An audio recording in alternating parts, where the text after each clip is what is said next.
ಕುದುರೆಗಳ ಮೇಲೆ ಬಂದಂಥ ಆಕ್ರಮಣಕಾರರು ಒಂದು ಕೈನಲ್ಲಿ ಕುರಾನು ಇನ್ನೊಂದು ಕೈನಲ್ಲಿ ಕತ್ತಿ ಹಿಡ್ಕೊಂಡು ಬರ್ತಾ ಇದ್ರು. ಕುರಾನ್ಗೆ ನಮಸ್ಕಾರ ಮಾಡದೆ ಹೋದರೆ ಕತ್ತಿನಲ್ಲಿ ತಲೆ ಕಡಿತಾ ಇದ್ರು. ಎಕ್ಸಾಕ್ಟ್ಲಿ ಇವತ್ತಿನ ದಿವಸ ಅದೇ ಇದೆ. 1000 ವರ್ಷಗಳ ಹಿಂದೆ ಏನಾಗಿತ್ತೋ ಏನು ನಡೀತೋ ಇವರಲ್ಲಿ ಬದಲಾವಣೆನೇ ಆಗಿಲ್ಲ. ಖಿಲಾಫತ್ ಮೂಮೆಂಟ್ಗೆ ಮುಂಚೆ ಲೋಕಮಾನ್ಯ ತಿಲಕರು, ಬಿಪಿನ್ ಚಂದ್ರಪಾಲ್, ಲಾಲಾ ಲಜಪತ್ ರಾಯ್, ಇಲ್ಲಿ ನಮ್ಮ ಅರವಿಂದ್ ಘೋಷ್ ಇವರೆಲ್ಲ ಒಂದು ಭಾರತೀಯ ಸಂಸ್ಕೃತಿ, ಧರ್ಮ, ವಿಚಾರಧಾರೆ ಆಧಾರದ ಮೇಲೆ ಸ್ವಾತಂತ್ರ್ಯ ಹೋರಾಟವನ್ನು ಮುನ್ನಡೆಸ್ಕೊಂಡು ಬಂದಿತ್ತು. ಅದೇ ಒಂದು ನಿಟ್ಟಿನಲ್ಲಿ ದೇಶ ಮುಂದುವರೆದು ಬಿಟ್ಟಿದ್ರೆ ಈ ಸಮಸ್ಯೆಗಳೇ ಇರ್ತಾ ಇರಲಿಲ್ಲ. ದೇಶಭಕ್ತಿಯ ಬಗ್ಗೆ RSSನಲ್ಲಿ ಬಹಳ ಒತ್ತು ಕೊಡ್ತಾ ಇದ್ದು. ಜೀವನದ ಮೌಲ್ಯಗಳು, ನಮ್ಮ ಸಮಾಜದಲ್ಲಿ ನಮ್ಮ ದೃಷ್ಟಿ ಹೇಗಿರಬೇಕು, ಹೆಣ್ಣು ಮಕ್ಕಳು ನೋಡಿದಾಗ ಒಂಥರ ತಾಯಿ ಅನ್ನೋ ದೃಷ್ಟಿ ಇಟ್ಕೊಂಡಿರಬೇಕು.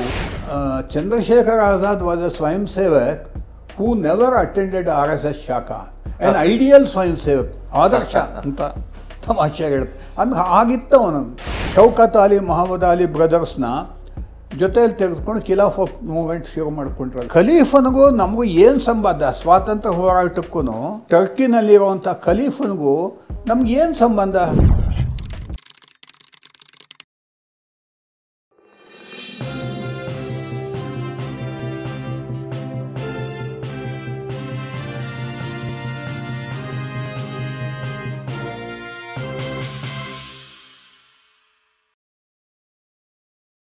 ನನ್ನ ಮನಸ್ಸಿನಲ್ಲಿ ಇವೆಲ್ಲವೂ ಕೂಡ ಒಂದು ಹಿನ್ನೆಲೆಯನ್ನು ಸೃಷ್ಟಿ ಮಾಡಿತ್ತು ಸಾಹಿತ್ಯದ ಕಡೆಗೆ. ಜೊತೆಗೆ ನನ್ನ ಬಾಲ್ಯದಲ್ಲೇ ನಮ್ಮ ಅಣ್ಣನವರು RSSನ ಒಬ್ಬ ಕಾರ್ಯಕರ್ತ. ಭಾಳ ಎತ್ತರಕ್ಕೆ ಹೋಗದೇ ಇದ್ರೂ ಸಾಮಾನ್ಯವಾದ ಭೂಮಿಕೆಯಲ್ಲಿ ಅವರು ಬಹಳ ನಿಷ್ಠೆಯಿಂದ, ಡೆಡಿಕೇಷನಿಂದ ಕೆಲಸ ಮಾಡಿದಂಥವರು. ಅದರಲ್ಲಿ ಅವರದ್ದು ದೇಶನಿಷ್ಠೆ ಎಷ್ಟಿತ್ತೋ ಸಂಘನಿಷ್ಠೆನೂ ಅಷ್ಟೇ ಇತ್ತು. ಕೊನೆವರೆಗೂ ಅವರು ಹಾಗೆ ಇದ್ದರು. ಅವ್ರ ಮೂಲಕ ನನಗೆ RSS ಪರಿಚಯ ಆಯಿತು. 5ನೇ ವರ್ಷಕ್ಕೆ ಆಯಿತು, 4-5 ವರ್ಷಕ್ಕೆ. ಅಲ್ಲಿಂದ ಬಾಲ್ಯದಲ್ಲಿ ಅಲ್ಲಿ RSS ಶಾಖೆಗಳೇನಿದ್ವು ಅಲ್ಲಿ ಹೋಗ್ತಾ ಇದ್ದಾಗ ಅಲ್ಲಿದ್ದಂಥ ನಾಯಕರ ವರ್ತನೆಗಳು, ನಡೆನುಡಿಗಳು, ಅವ್ರು ಹೇಳ್ತಾ ಇದ್ದಂಥ ಮಾತುಗಳು, ಅಲ್ಲಿ ಹೇಳ್ತಾ ಇದ್ದಂಥ ಕಥೆಗಳು, ಅಲ್ಲಿ ಹೇಳ್ತಾ ಇದ್ದಂಥ ಹಾಡುಗಳು, ಇದೆಲ್ಲ ಕೂಡ ನನ್ನ ಮನಸ್ಸನ್ನು ರೂಪಿಸೋದಲ್ಲಿ ಬಹಳ ದೊಡ್ಡ ಪಾತ್ರ ವಹಿಸಿದ್ವು. ನನಗೆ ಮನೆಯಲ್ಲಿ ಏನೊಂದು ಅನೌಪಚಾರಿಕ ಶಿಕ್ಷಣ ಸಿಕ್ಕಿತ್ತೋ ಅದಕ್ಕೆ ಪುಷ್ಟಿ ಕೊಡೋವಂಥ ಕೆಲಸ ಅಲ್ಲಾಯಿತು. ಕರೆಕ್ಟ್. ಅಲ್ಲಿ ಅದಕ್ಕೆ ಇನ್ನೂ ಹೆಚ್ಚು ನನಗೆ ಪುಷ್ಟಿ ಸಿಕ್ತು. ದೇಶಭಕ್ತಿಯ ಬಗ್ಗೆ RSSನಲ್ಲಿ ಭಾಳ ಒತ್ತು ಕೊಡ್ತಾ ಇದ್ದು. ಹಾಗೆಯೇ ಜೀವನದ ಮೌಲ್ಯಗಳು, ಉದಾಹರಣೆಗೆ ನಮ್ಮ ಸಮಾಜದಲ್ಲಿ ನಮ್ಮ ದೃಷ್ಟಿ ಹೇಗಿರಬೇಕು, ಹೆಣ್ಣು ಮಕ್ಕಳು ನೋಡಿದಾಗ ಒಂಥರ ತಾಯಿ ಅನ್ನೋ ದೃಷ್ಟಿ ಇಟ್ಕೊಂಡಿರಬೇಕು. ಈ ರೀತಿ ಇದೆಲ್ಲ ಆರ್ಯ ಸಮಾಜ ಇದನ್ನೆಲ್ಲ ಹೇಳ್ಕೊಡ್ತಾ ಇದ್ದು. ಆರ್ಯ ಸಮಾಜ ಕೂಡ ಇದೇ ರೀತಿಲೇ ಹೇಳ್ಕೊಡ್ತಾ ಇದ್ದಿದ್ದು. ಒಂದು ಭಾರತೀಯ ಅಥವಾ ಆರ್ಯ ಸಮಾಜ ಹಿಂದೂ ಅನ್ನೋದಕ್ಕಿಂತ ಆರ್ಯ ಅನ್ನೋದು ಹೆಚ್ಚು ಅವ್ರು ಬಳಸ್ತಾ ಇದ್ದರು. ಹಾಗೆ ಇಲ್ಲಿ ಹಿಂದೂ ಅನ್ನೋ ಪದಕ್ಕೆ ಇದು ಹಿಂದೂ ರಾಷ್ಟ್ರ. ಯಾಕೆ ಅಂದರೆ ಲಕ್ಷಾಂತರ ವರ್ಷಗಳಿಂದ ಇಲ್ಲೊಂದು ಸಂಸ್ಕೃತಿ ಇತ್ತು. ಆ ಸಂಸ್ಕೃತಿ, ಪರಂಪರೆ ಇವೆಲ್ಲವೂ ಕೂಡ ಕೆಲವು ಮೌಲ್ಯಗಳನ್ನು ನಮಗೆ ಕಲಿಸ್ಕೊಟ್ಟಿದೆ. ಅದನ್ನು ಉಳಿಸ್ಬೇಕು, ನಂಬರ್ 1. ಆಮೇಲೆ ಜಗತ್ತಿನ ಉದ್ಧಾರ ಆಗಬೇಕಾದ್ರೆ ಈ ವಿಚಾರಧಾರೆಯ ಮೂಲಕನೇ ಆಗಬೇಕು. ಏಕೆಂದರೆ ಮಿಕ್ಕಿದ್ದೆಲ್ಲ ಕೂಡ ಇಂಥ ವಿಶಾಲ ಮನೋದೃಷ್ಟಿಯನ್ನು ಇಟ್ಕೊಂಡಿಲ್ಲ. ತಮ್ಮದು ಒಂದು ಗ್ರಂಥ, ಒಬ್ಬ ದೇವರು, ಅದನ್ನು ಒಪ್ಪದೇ ಇರೋವಂಥವರು ಬದುಕೋದಕ್ಕೆ ಅವಕಾಶವೇ ಇಲ್ಲ, ಅವ್ರನ್ನ ಮುಗಿಸ್ಬಿಡಬೇಕು ಅನ್ನೋವಂಥ. ಆಗ ನಮ್ಮ ಕಥೆಗಳಲ್ಲಿ ಹೇಳ್ತಾ ಇದ್ದಿದ್ದು, ಕುದುರೆಗಳ ಮೇಲೆ ಬಂದಂಥ ಆಕ್ರಮಣಕಾರರು ಒಂದು ಕೈನಲ್ಲಿ ಕುರಾನು ಇನ್ನೊಂದು ಕೈನಲ್ಲಿ ಕತ್ತಿ ಹಿಡ್ಕೊಂಡು ಬರ್ತಾಯಿದ್ರು. ಕುರಾನ್ಗೆ ನಮಸ್ಕಾರ ಮಾಡದೆ ಹೋದರೆ ಕತ್ತಿನಲ್ಲಿ ತಲೆ ಕಡಿತಾ ಇದ್ರು. ಎಕ್ಸಾಕ್ಟ್ಲಿ ಇವತ್ತಿನ ದಿವಸ ಅದೇ ಇದೆ. 1000 ವರ್ಷಗಳ ಹಿಂದೆ ಏನಾಗಿತ್ತೋ ಏನು ನಡೀತೋ ಇವರಲ್ಲಿ ಬದಲಾವಣೆನೇ ಆಗಿಲ್ಲ. ಮಾನವೀಯತೆ ಅನ್ನುವಂಥದ್ದು ಇಲ್ಲವೇ ಇಲ್ಲ. ಅವರ ದೇವರ ಕಲ್ಪನೆಯೇ ಬಹಳ ವಿಚಿತ್ರವಾಗಿದೆ. ಗಾಂಧಿಯ ರಾಮರಹಿಮ ಈಗ ವರ್ಕ್ ಆಗ್ತಾ ಇಲ್ಲ. ಗಾಂಧಿಯ ರಾಮರಹಿಮ ವರ್ಕ್ ಆಗ್ತಾ ಇಲ್ಲ ಅಂದೆ. ಹೌದು, ಅದಾಗ್ತಾ ಇಲ್ಲ. ಯಾಕೆ ಅಂದರೆ ಅವರು ಭ್ರಮೆಯಲ್ಲಿದ್ದರು. ಗಾಂಧೀಜಿಯವರಿಗೆ ಬೇರೆ ದಾರಿ ಇರಲಿಲ್ಲ. ಬ್ರಿಟಿಷ್ನವ್ರು ಏನು ಮಾಡಿದ್ರು, ಹಿಂದೂಗಳು ಮಾತ್ರ ಬಂದರೆ ಅವರು ಬ್ರಿಟಿಷ್ನವರು ಅವರು ಕುತಂತ್ರ ಗೊತ್ತೇ ಇದೆ, ಡಿವೈಡ್ ಆ್ಯಂಡ್ ರೂಲ್. ಹಿಂದೂಗಳು ಮಾತ್ರ ಬಂದರೆ ನಾವು ನಿಮ್ಮನ್ನು ಮಾತಾಡಿಸೋದಿಲ್ಲ, ನೀವು ಮುಸ್ಲಿಮ್ರನ್ನು ಕರ್ಕೊಂಬನ್ನಿ ಅನ್ನುವಂಥ ಒಂದು ಅಭಿಪ್ರಾಯನ ಮುಟ್ಟಿಸಿದ್ರು. ಅದಕ್ಕೆ ಮುಸ್ಲಿಮರನ್ನು ಓಲೈಸೋದಕ್ಕೆ ಹೋದರು. ಆದರೆ ಅವರ ಒಂದು ಮನೋಧರ್ಮವನ್ನು ಅರ್ಥ ಮಾಡಿಕೊಳ್ಳೋದ್ರಲ್ಲಿ ಅವರು ವಿಫಲರಾಗಿದ್ದರು. ಹೀಗಾಗಿ Khilafat movement is a turning point.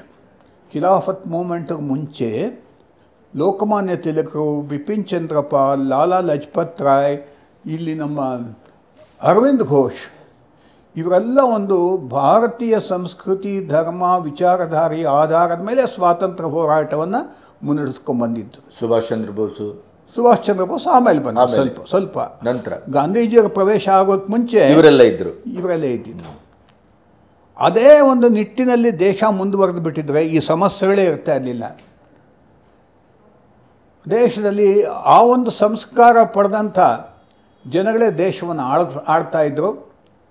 ಹಾಗಾಗಿ ದೇಶದ ಭವಿಷ್ಯ ಬಹಳ ಚೆನ್ನಾಗಿರ್ತಾ ಇತ್ತು. ಗಾಂಧೀಜಿಯವರು ಆಲ್ ಸೆಡ್ ಆ್ಯಂಡ್ ಡನ್, ಅವರ ಸರಳತೆ, ಅವರ ಭಗವದ್ಗೀತೆ ಮೇಲಿನ ಪ್ರೀತಿ, ರಾಮ್ ಧುನ್, ಇವೆಲ್ಲವನ್ನೂ ಕೂಡ ನಾನು ಮೆಚ್ಚಿಕೊಂಡ್ರು ಕೂಡ ಅದು ಯಾವುದು ಸಫಲ ಆಗಲಿಲ್ಲ, ಫಲ ಕೊಡಲಿಲ್ಲ. ಮತ್ತು ಪ್ರಾಕ್ಟಿಕಲ್ ಅಂತ ಅನಿಸ್ಲಿಲ್ಲ. ಅದು ಅವ್ರಿಗೆ ಗೊತ್ತಾಗಲಿಲ್ವೋ ಅಥವಾ ಗೊತ್ತಿದ್ದು ಏನು ಮಾಡೋಕ್ಕಾಗಲಿಲ್ವೋ. ಶೌಕತ್ ಅಲಿ, ಮೊಹಮ್ಮದ್ ಅಲಿ ಬ್ರದರ್ಸ್ನ ಜೊತೆಯಲ್ಲಿ ತೆಗೆದುಕೊಂಡು ಖಿಲಾಫತ್ ಮೂಮೆಂಟ್ ಶುರು ಮಾಡಿಕೊಂಡ್ರಲ್ಲ, ತಲೆ ಮೇಲೆ ಇಟ್ಕೊಂಡ್ರು. ಅವರೇನು ಮಾಡಿದ್ರು, ಖಲೀಫನಿಗೂ ನಮಗೂ ಏನು ಸಂಬಂಧ, ಸ್ವಾತಂತ್ರ್ಯ ಹೋರಾಟಕ್ಕೂ ಟರ್ಕಿನಲ್ಲಿರುವಂಥ ಖಲೀಫನಿಗೂ ನಮಗೇನು ಸಂಬಂಧ, ಒಂದಕ್ಕೊಂದು ಅರ್ಥವೇ ಇಲ್ಲ. ಆದರೆ ಅದಕ್ಕೆ ಸಪೋರ್ಟ್ ಮಾಡ್ಕೊಳ್ಳೋಕೆ ನಿಂತಂಥ ಖಿಲಾಫತ್ ಮೂಮೆಂಟಿಂದ ನಮ್ಮ ದೇಶದ ಇತಿಹಾಸ ಒಂದು ವಿರುದ್ಧ ದಿಕ್ಕಿನಲ್ಲಿ ಹೋಗೋಕ್ಕೆ ಶುರುವಾಗೋಯ್ತು. ನಾವು ಕೇರಳದಲ್ಲಿ ಏನೊಂದು ದೌರ್ಜನ್ಯ ನೋಡ್ತೀವಿ ನಾವು. ಅಲ್ಲಿ ಮುಸ್ಲಿಮಾನರು ಯಾವ ರೀತಿಯಲ್ಲಿ ಹಿಂದೂಗಳ ಮೇಲೆ ಆಕ್ರಮಣ ಮಾಡಿದ್ರು ಅನ್ನುವಂಥದ್ದು ಶಂಕರನ್ ನಾಯರ್ ಬರೆದಿರುವಂಥ ಪುಸ್ತಕದಲ್ಲಿ ಕಣ್ಣು ಕಟ್ಟು ಹಾಗೆ ಮಾಡಿದ್ದಾರೆ. ಅದು ಅಷ್ಟು ದೌರ್ಜನ್ಯ ನಡೆದೋಯ್ತು. ಅದು ಖಿಲಾಫತ್ ಮೂಮೆಂಟಿನ ಒಂದು ಪರಿಣಾಮ. ಬೆಂಗಳೂರಿನಲ್ಲೂ ನಡೀತು, ಆದರೆ ಬೆಂಗಳೂರಿನ ಸ್ಮಾಲ್ ಸ್ಕೇಲ್ನ ನಡೀತು, ಅದೇ ಬೇರೆ ವಿಷಯ, ಅದೀಗ ಬೇಡ, ಅಪ್ರಸ್ತುತ.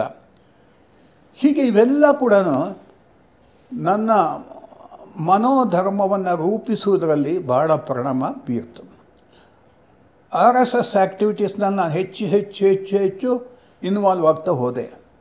ನನಗೆ ಬೇರೆ ಬೇರೆ ಜವಾಬ್ದಾರಿಗಳು ಕೊಟ್ಟರು. ಜೊತೆಗೆ ಅದೇನೋ RSSನ ದೊಡ್ಡ ಅಧಿಕಾರಿಗಳು ಭಾಳ ಪ್ರೀತಿಯಿಂದ, ಬಹಳ ವಿಶ್ವಾಸದಿಂದ ನಾನು ನೋಡ್ಕೊತಾ ಬಂದರು. I had become a blue eyed boy of those people. ಅಷ್ಟು ವಿಶ್ವಾಸದಿಂದ ಕೊನೆಗೆ ಕೆಲವು ವರ್ಷಗಳ ಕಾಲ ಅದಕ್ಕೆ ನಾನು ಡೆಡಿಕೇಟ್ ಆಗುವಂಥ ನಿರ್ಧಾರನೂ ತೆಗೆದುಕೊಂಡೆ. ಅದು ಆಯಿತು. ಅದೇ ಸಂದರ್ಭದಲ್ಲಿ ನೀವು ಹೇಳಿದಾಗೆ ನಿಮ್ಮ ಮೊದಲನೇ ಆರಂಭದ ಪೀಠಿಕೆಯಲ್ಲಿ ಸಾಹಿತ್ಯದ ಒಂದು ಪ್ರವೇಶ ಆಯಿತು. ಈ ಮನೆಯಲ್ಲಿ ಸಿಕ್ಕಿದಂಥ, ಮುಖ್ಯವಾಗಿ ಮನೆಯಲ್ಲಿ ಸಿಕ್ಕಿದಂಥ ಒಂದು ಸಂಸ್ಕಾರ ಅಂತ ಕರಿತಿರೋ, ಶಿಕ್ಷಣ ಅಂತ ಕರಿತಿರೋ, ಏನಾದರೂ ಕರೀರಿ, ಅದು ಏನೊಂದು ನನಗೆ ಒಂದು ಭೂಮಿಕೆಯನ್ನು ಸಿದ್ಧಪಡಿಸಿತ್ತೋ, ತಳಹದಿಯನ್ನು ಹಾಕಿತ್ತೋ, ಅದರ ಮೇಲೆ ನನ್ನ ಚಿಂತನೆ ನಡೀತಾ ಇತ್ತು. ನಾನು ಪುಸ್ತಕಗಳು ಓದ್ತಾ ಇದ್ದೆ. ಆನಾ ಕೃಷ್ಣರಾಯರ ಕಾದಂಬರಿಗಳು, ನಿರಂಜನರ ಕಾದಂಬರಿಗಳು, ಕಟ್ಟಿ ಮನೆ, ತರಾಸು, ವಿಶೇಷವಾಗಿ ತರಾಸು, ಇವೆಲ್ಲ ಭಾಳ ಪರಿಣಾಮ ಬಿದ್ದು ಎಲ್ಲೋ ಒಂದು ಕಡೆ ನಾನು ಬರೀಬೇಕು ಅನ್ನೋದು ಅನ್ನಿಸ್ತಾ ಇತ್ತು. ಆದರೆ ಆ ಲೇಖಕರ ಲೋಕವೇ ಬೇರೆ. ಅದು ನಾನು ಭಾಳ ಚಿಕ್ಕವನು, ನನ್ನ ಕೈಗೆ ಎಟುಕದಂಥ ಲೋಕ ಅದು ಅನ್ನೋ ರೀತಿಯಲ್ಲಿ ಇತ್ತು ಮನಸ್ಸಿನಲ್ಲಿ.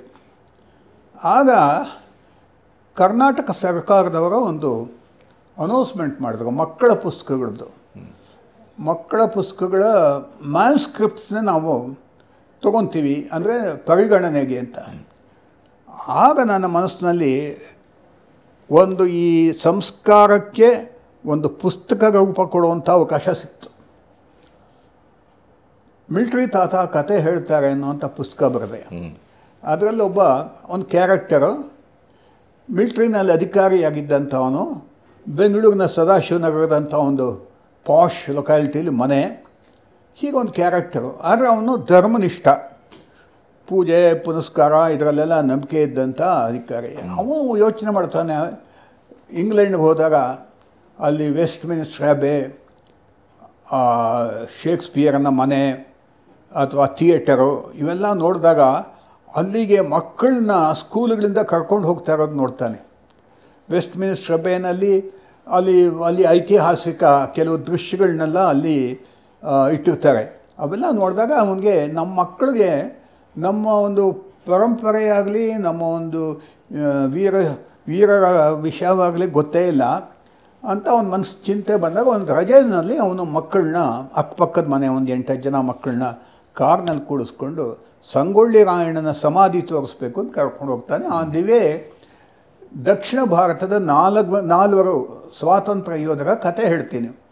ವೇಲುತಂಬಿ ದಾಡವ ಕೇರಳ, ವೀರಪಾಂಡ್ಯ ಕಟ್ಟಬೊಮ್ಮನ್ ತಮಿಳುನಾಡು, ಅಲ್ಲೂರಿ ಸೀತಾರಾಮರಾಜು ಆಂಧ್ರ. ಇದು 70ನೇ ಇಸ್ವಿನೆಲ್ಲ ಆಗಿದ್ದು. ನೀವು 70 ಅಂತ ವಿಶೇಷವಾಗಿ ಹೇಳ್ತಾ ಇರೋದ್ರಿಂದ ಅಲ್ಲಿ 70ರಲ್ಲಿ ಹುಟ್ಕೊಂಡಂಥ ಮೊದಲನೇ ಪುಸ್ತಕ ಇದು. ಅದಕ್ಕೆ ಕರ್ನಾಟಕ ಸರ್ಕಾರದ ಬಹುಮಾನ ಕೂಡ ಬಂತು. ಅಲ್ಲಿ ಸಂಗೊಳ್ಳಿ ರಾಯಣ್ಣ ಇವರು ಪ್ರವಾಸ ಹೋಗ್ತಾ ಕಥೆಗಳು ಹೇಳ್ತಾರೆ. ಇವಂದೇ ಕಾರು, ಒಂದು ಶ್ರೀಮಂತ, ಮಕ್ಕಳಿಗೆಲ್ಲ ತಮಾಷೆಯಾಗಿ ತಿಂಡಿ ಕೊಡಿಸ್ತಾ ಅವರಿಗೆಲ್ಲ ಖುಷಿಯಾಗಿಡ್ತಾ ಕಥೆಗಳು ಹೇಳ್ತಾ ಹೋಗ್ತಾನೆ. ಸಂಗೊಳ್ಳಿ ರಾಯಣ್ಣನ ಸಮಾಧಿ ಹತ್ರ ಕಥೆನ ಮುಗಿಸ್ತಾರೆ, ಸಮಾಧಿ ತೋರಿಸಿ. ಅಂದರೆ ಅವನು ಈ ಮಿಲ್ಟ್ರಿ ಅಧಿಕಾರಿಯಾಗಿದ್ದಂಥ ಅವನ ಮನಸ್ಸಿನಲ್ಲಿ ಮುಂದಿನ ಪೀಳಿಗೆಗೆ ನಮ್ಮ ಕ್ಷಾತ್ರ ತೇಜದ ಒಂದು ಪರಿಚಯ ಆಗಬೇಕು ಅನ್ನುವಂಥ ಒಂದು ಆಸೆ ಉಂಟಾಗುತ್ತೆ. ಅದಕ್ಕೆ ಆ ರೀತಿ ಮಾಡ್ತಾನೆ. ಮಿಲ್ಟ್ರಿ ತಾತ ಕತೆ ಹೇಳ್ತಾರೆ, ಮಕ್ಕಳ ಪುಸ್ತಕ ಇದು, ಬಹುಮಾನ ಕೂಡ ಬಂತು. ಇದಾದಮೇಲೆ ಮುಂದೆ ಏನು ಅನ್ನುವಂಥ ಒಂದು ಪ್ರಶ್ನೆ ಬಂದಾಗ ಒಂದು ದಿವಸ ನನ್ನ 12-13 ವರ್ಷದಲ್ಲಿ ಒಂದು ಪಿಕ್ನಿಕ್ ಹೋಗಿದ್ವಿ. ಪಿಕ್ನಿಕ್ಕು